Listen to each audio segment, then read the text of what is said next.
Always welcome साथियों, digital class हमेशा आपके साथ विद्वानों अपनी मशीन डिज़ाइन की सीरीज चल रही है। जो भी कंटेंट अब तक आपने पढ़ा है और आगे इस वीडियो में पढ़ने वाले हैं, सारा कंटेंट आपको पीडीएफ फॉर्मेट में अवेलेबल है। जिस तरह से मैकेनिकल इंजीनियरिंग जनरल नॉलेज की सीरीज कंप्लीट अवेलेबल है। इन नोट्सों का इस्तेमाल आप SSC, RRB, state JEE, GATE, BTech, AMIE के एग्जामिनेशन के लिए किया जा सकता है।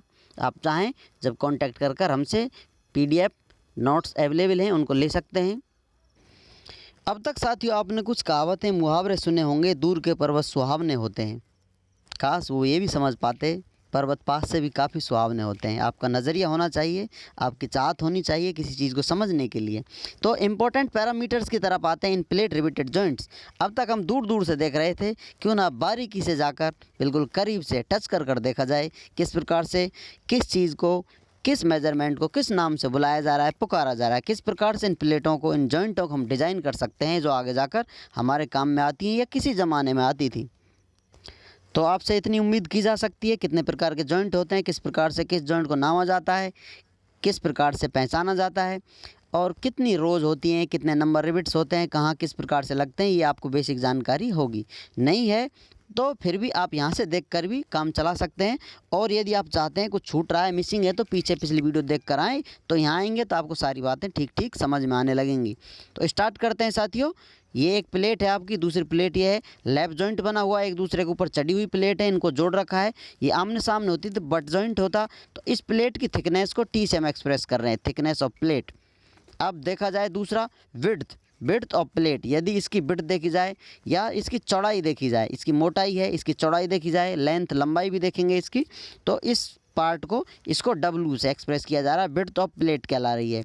अब यहाँ पर इस प्रकार से ये इसकी लेंथ हो जाएगी।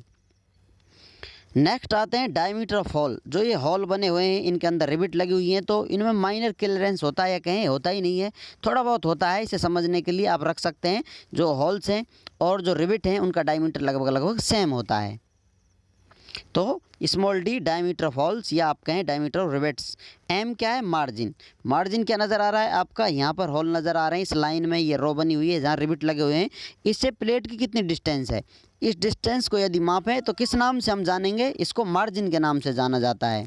ये कम होगा तो आपका जो हॉल है क्रश हो जाएगा, फेल हो जाएगा, मटेरियल आपका ख़राब हो सकता है।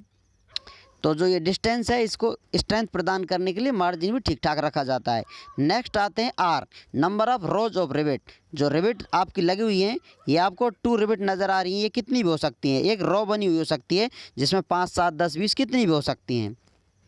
तो यदि इन्हें हमें देखना होगा, काउंट करना होगा, तो नंबर ऑफ रोज़ को काउंट करना होगा, तो 8 से काउंट करेंगे ऑफ रिवेट्स।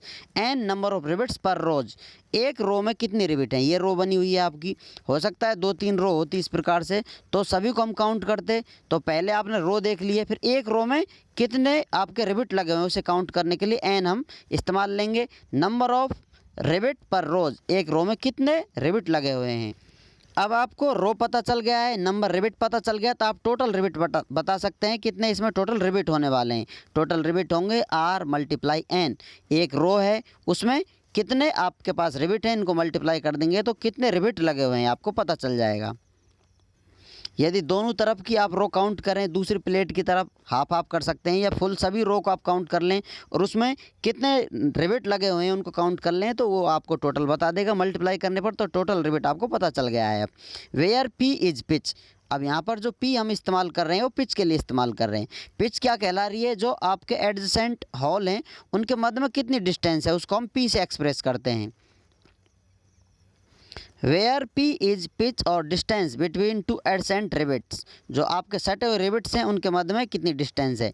अब जानते हैं साथियों टेंसाइल स्ट्रेंथ ऑफ प्लेट। इसके बारे में डिटेल में जानेंगे, अभी आपको शॉर्ट में बता देते हैं। चलिए बता ही देते हैं इसमें शॉर्ट में, डिटेल में क्या है। छोटा सा कॉन्सेप्ट है टेंसाइल स्ट्रेंथ। आपने स्ट्रेंथ ऑफ मटेरियल पढ़ी हुई होगी, वहाँ पर देखा होगा टेंसाइल स्ट्रेंथ ऑफ प्लेट। अब यदि इस प्रकार से आप कोई प्लेट है, इसकी कुछ थिकनेस हो सकती है इस प्रकार से, इसे आप 3D में देखें, इधर फोर्स लग रहा है, तो अब कितना फोर्स आप लगा सकते हैं यहाँ पर? Tensile force. जितने फोर्स पर ये फेल हो जाएगी उससे आप अधिक नहीं लगा सकते, तो उतना लगा सकते हैं। उसी लोड के बारे में हम जानने वाले हैं, कितना लोड लगा सकते हैं, इससे कितना स्ट्रेस इसमें डेवलप हो रहा है। तो इसकी टेंसाइल स्ट्रेंथ वही होगी जो मैक्सिमम स्ट्रेस डेवलप कर सकती है या मैक्सिमम आप लोड लगा सकते हैं, उसी पर यहाँ पर हम चर्चा करने वाले हैं। वो अब तक किस प्रकार से निकालते थे, कितना फोर्स लगा हुआ है और ये एरिया कितना है, क्रॉस सेक्शन एरिया कितना है, तो आपको आसानी से पता चल जाता था। स्ट्रेस कितना है, स्ट्रेस इज इक्वल टू होता था लोड डिवाइडेड बाई एरिया।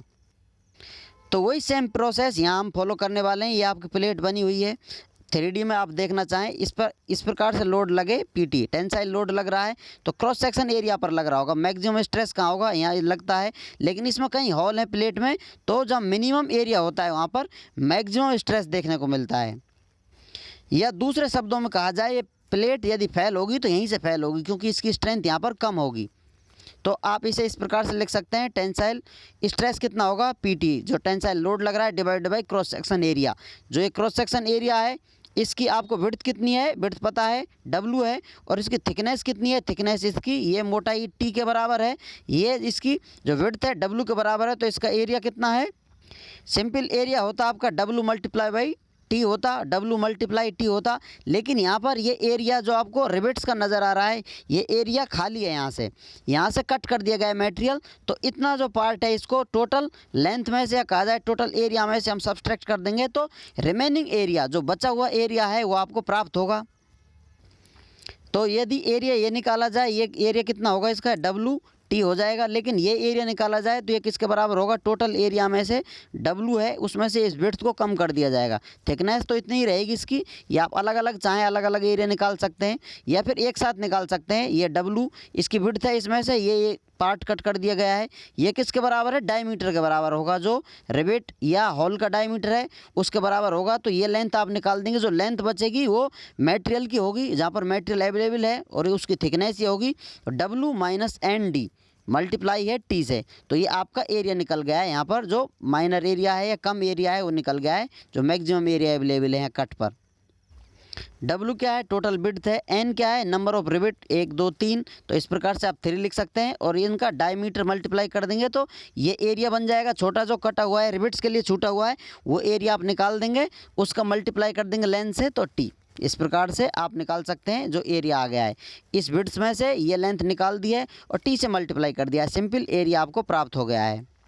या एरिया अलग अलग आप निकालना चाहें, WT से मल्टीप्लाई करें या फिर ND और T से मल्टीप्लाई करें। इस एरिया में से इस एरिया को निकाल देंगे तो वही प्राप्त होगा, या कहा जाए इनमें से T कॉमन है। किसी प्रकार से सिंपल मैथमेटिकल प्रोसेस है, आप आसानी से एरिया निकाल सकते हैं। अब इससे हम लोड निकाल सकते हैं, ये लोड है आपका, इसको आप एरिया को मल्टीप्लाई कर देंगे स्ट्रेस से, जो लोड के बराबर होगा। तो यहाँ पर जो स्ट्रेस होता है लोड डिवाइडेड बाई एरिया होता है, तो अब यहाँ पर हम लोड निकालने वाले हैं, जो एरिया मल्टीप्लाई बाई स्ट्रेस होगा। तो यहाँ पर कितना टेंसाइल लोड लग रहा है, PT के बराबर लग रहा है, इसे आप मैक्सिमम तक ले जा सकते हैं। अभी आपने जितना लगा रखा है तो उससे कितना स्ट्रेस जनरेट हो रहा है, या कितना लोड ये सहन कर रही है, कितना स्ट्रेस डेवलप हो रहा है। यदि आप मैक्सिमम लेवल तक ले जाना चाहें, जहाँ पर ये मटेरियल फेल हो सकता है, वहाँ तक इसे मैक्सिमम तक ले जा सकते हैं। तो उससे अधिक आप नहीं लगा सकते, तो वहाँ आप इसे लिमिट कर देंगे, कंट्रोल कर रोक लेंगे। PT किसके बराबर होगा, इसको मल्टीप्लाई कर दिया स्ट्रेस से, PT is equal to W minus D bracket में है और मल्टीप्लाई है T, और फिर बाहर मल्टीप्लाई कर दिया है इसको सिग्मा T से। तो इस प्रकार से हमें टेंसाइल लोड पता चल गया है, कितना हम लगा सकते हैं या कितना लोड इस पर लग रहा है। तो ये इसकी टेंसाइल स्ट्रेंथ होगी प्लेट की, किसी प्लेट की। अब आप लोड लगा रहे हैं इस प्लेट में, ये प्लेट जब तक फेल नहीं होगी इतना आप लोड नहीं लगाएंगे, इतना स्ट्रेस इसमें जनरेट नहीं हो जाएगा, डेवलप नहीं हो जाता है। लेकिन दोस्तों बात सिर्फ यहीं ख़त्म नहीं हो जाती, हो सकता है आपकी प्लेट फेल ना हो, आपके रिविट फेल हो जाएं, रिविटों में भी क्रैशिंग हो जाए, तो कई प्रकार के फेलर आपको देखने को मिलते हैं। तो हम सभी पर धीरे धीरे बारीकी से डिटेल स्टडी कर पता चलाएंगे कितनी सामर्थ्य प्लेट में जॉइंटों की है, जॉइंटों में कहा जाए रिवेट की है, कितनी प्लेट की है, सभी को मिला जुला कर देखा जाए। आखिरकार जो सामर्थ्य सबसे कम होगी, या कहा जाए ये सामर्थ्य जो रिवेट को फेल कर सकती है, उस सामर्थ्य को आप ध्यान में रखते हुए बताएंगे कि ये डिज़ाइनिंग है इसकी, इससे ज़्यादा आप इसका इस्तेमाल नहीं कर पाएंगे। उम्मीद करते हैं विद्वानों वीडियो में दी गई अब तक की जानकारी आपको अच्छे से समझ में आई होगी। अभी भी आपका कोई कन्फ्यूज़न है तो आप हमसे कमेंट कर पूछ सकते हैं। साथियों आप चाहें तो कॉन्टैक्ट कर सकते हैं, कॉन्टैक्ट लिंक आपको वीडियो डिस्क्रिप्शन में मिल जाएगा। वीडियो को अंत तक देखने के लिए, चैनल को सपोर्ट करने के लिए आपका दिल की गहराइयों से बहुत बहुत धन्यवाद। मिलते हैं नेक्स्ट वीडियो में, तब तक पढ़ते रहिए, व्यस्त रहिए, मस्त रहिए। जय हिंद, वंदे मातरम।